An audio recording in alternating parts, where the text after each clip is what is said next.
So this is just going to be a brief.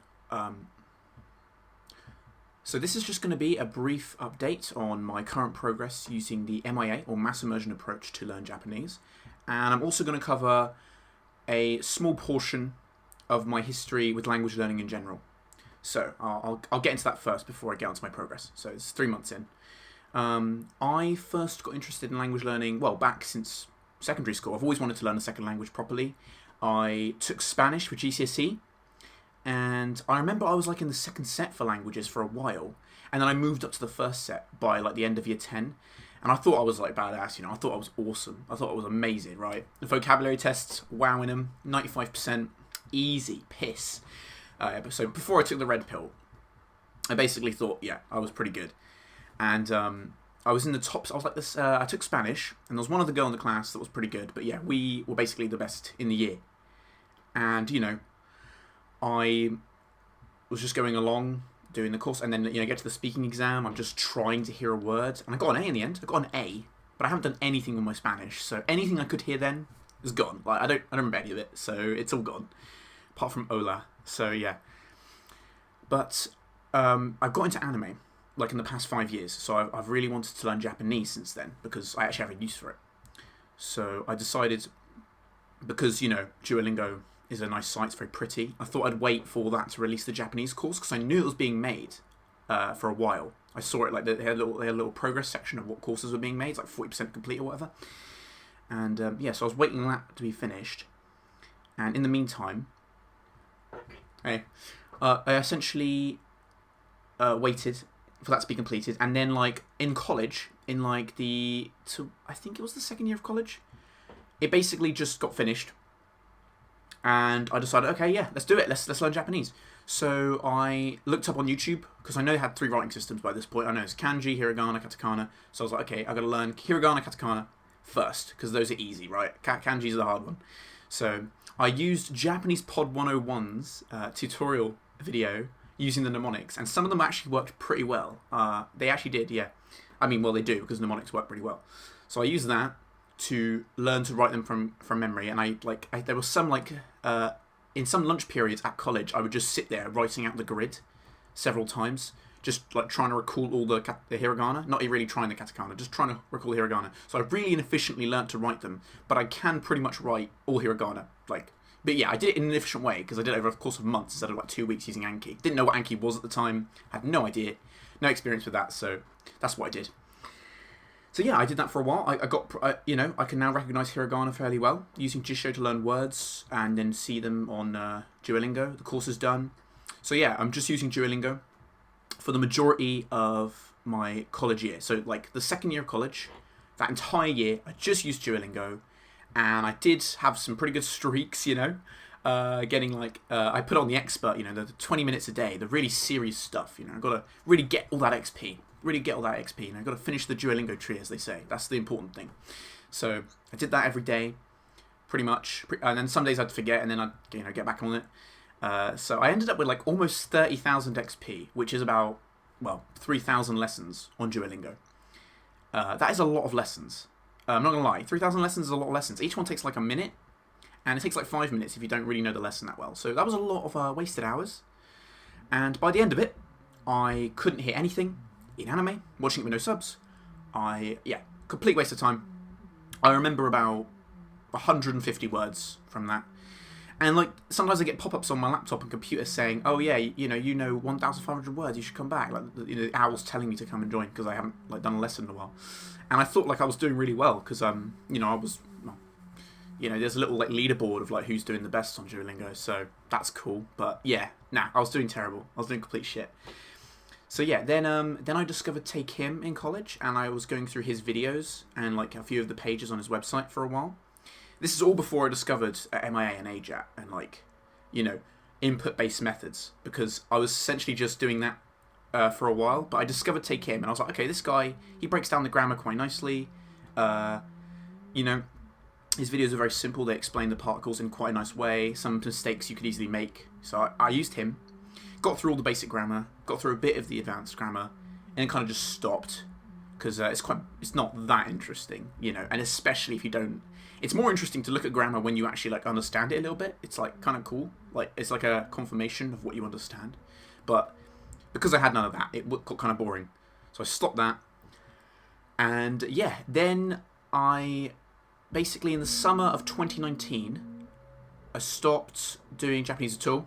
Just didn't do any of it. And then back in September, because I had like I'm at uni now, right?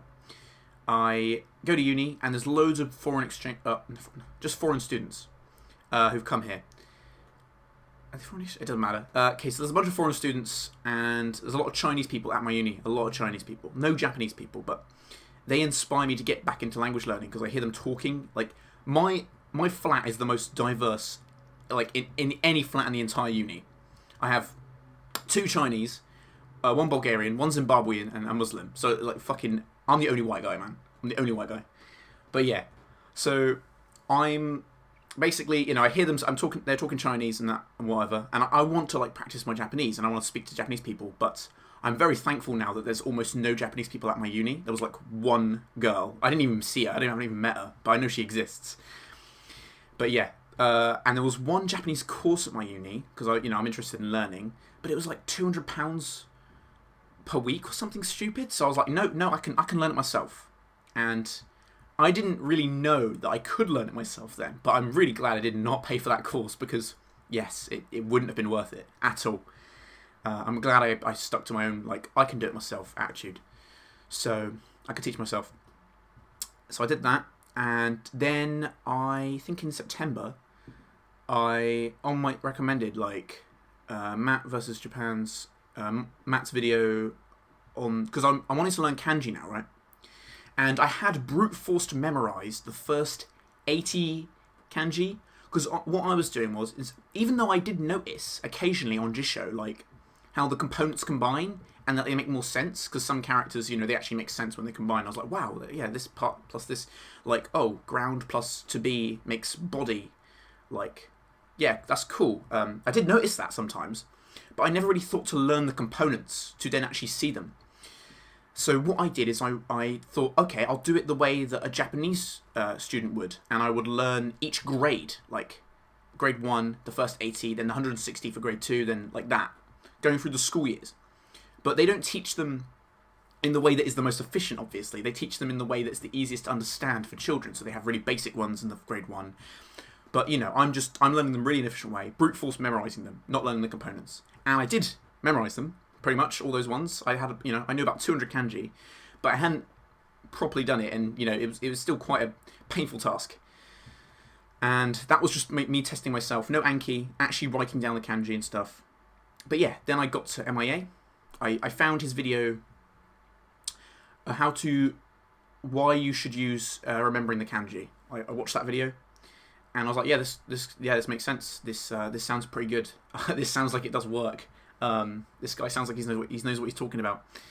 So yeah, after that, I didn't really. This is like October. I didn't really take it to heart about the whole listening thing, because I discovered AJAT and all that, and I was like, 10,000 hours listening, bro. That's a lot of listening, man. So I think I used like the website link on the page on the AJAT site to get like all those audio files and of like stories being read out, and most of them are just completely like deleted and don't work. Most of the links don't even do anything except like a few at the beginning. Almost all those links are just completely wasted. Great website, man. But yeah, so I listened to one of the stories, and I remember like walking through the supermarket, and it's just complete gibberish, you know, don't understand any of the Japanese, complete gibberish. And yeah, I kind of just, I hadn't really clicked that this is what I had to do to build my listening skills. So I just threw it away. I didn't have the confidence. But then after a few more months of, you know, not really getting anywhere, and seeing this guy's, reading the M.I.A. site a bit, seeing more of Matt's videos and having them like explain things that like seem to make sense. I'm just not really taking. I understand exactly what he's saying, but I'm not like taking it in. I decided, okay, I'm just going to go with it. I'm going to work with it, and I did. So yeah, and that's basically my history. And I've made so much more progress in the last 3 months than I ever did. Like I was pretty much like at the top of the Dunning-Kruger curve, and I've dropped down. Like I'm shit. I'm terrible at Japanese, but you know, way better than I was then. But I view myself much more harshly now, much more.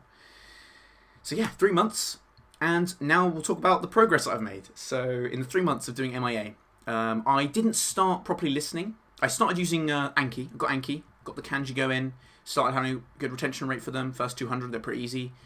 Going on with that, and then I realised, okay, I've got to start listening. I've got to take this guy's advice. So I winged it, watched Ori Monogatari, first show, just put it on right at this desk, and watched like 8 episodes of it. Didn't hear a single thing, and started hearing words. Beautiful.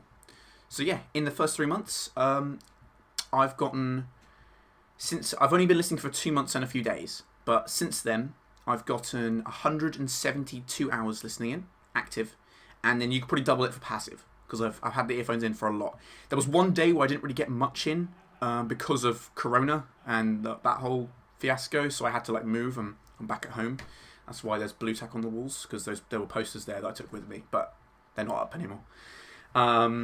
Don't judge. I don't live in a hellhole. Yeah. Basically, yeah. So I'm back here at home, just immersing every day and getting my uni work done. Yeah, and it's been a really awesome experience. I have like a really cool memory of hearing my first full sentence, well, most of a sentence, I guess. Listening to Sangatsu on the walk back to my uni apartment from Subway, and then I just heard like Hina say a whole sentence, and that was like really motivating. That felt so good. But yeah, in all that time, the language is very clear to me now. I can hear most of the sounds. There's many sentences I don't understand because I don't know many words at all. But I+1 sentences are a magical thing because you can always grow your knowledge a little bit. So yeah, it's smooth sailing from here. I'm out of the annoying part. For kanji stats, I'm starting to really, well, when I hit about 800, this is where I do differ from the M.I.A site, because Matt says to just do the first 1,000 deck, and I do understand, and I do agree that that's probably the better way to doing it, because you don't want to study kanji for a while. It's kind of annoying. It is painful. But I was actually doing RTK the traditional way. I was actually writing out the characters every day. It's not that impressive, but most people don't get through it. And I did it for the first 800. I was writing them out every day. So that's 40 days of writing them out by hand. And then it was starting to get painful. And then I realised, okay, he says you don't need to be able to write when you can't even read. So there's no point. So I switched over, flipped all the cards in my Anki deck. And now I just, learn to read them. Almost done with this. I've bumped up my new Kanji day to 25. And I'm on 1950. So I'm almost done with RTK1, which is about 4 days away. Then I can, actually finish Take Him, because I know all the basic grammar, so I just got to go through the other topics. Go quickly through that.